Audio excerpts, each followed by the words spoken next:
Kai Sotto, pinagtulungan, pinahirapan ng mga import ng Shimane Susano Magic. Kumusta po mga solid? Bagamat bigo ang Koshigaya Alpas, maduplika yung kanilang panalo kontra po sa mga Magic. Wala naman pong tulak kabigin yung pinakitang performance ng ating idol Kai Sotto sa dalawang laban na ito. Partikular nung unang laban na nagdomina ang ating idol sa scoring, rebounds, steals at meron rin pong siyang block.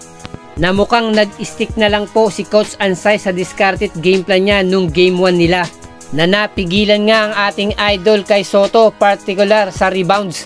And the rest of the stat sheets, okay naman po ang ipinakita na much better game plan at diskarte, kaya natambakan ang Koshigaya Alpas at nakuha ng Magic ang panalo.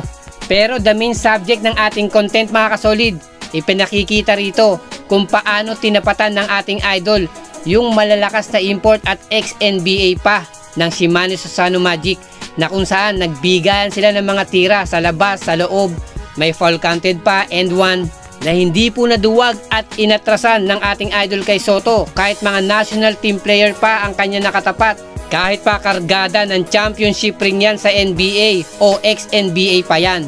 Isama mo na rin yung veteranong import ng bilig ng Japan na si Cody Clark at yung kanilang naturalized import ng Japan national team na si Luke Evans. Atin pong napanood at nakita kung gaano nila pahirapan ng ating idol Kai Sotto, na sila nga po yung nagpalitan upang depensa at bantayan ng ating idol na may kasama pang pisikalan. Ngunit sandali lang po ang magandang pinakita rito ng ating idol Kai Sotto. Tinapatan at hindi inatrasan nito yung mga import na ito, na kanya nga pong pinatikim yung bagsik ng isang Kai Sotto. Maraming salamat po and God bless.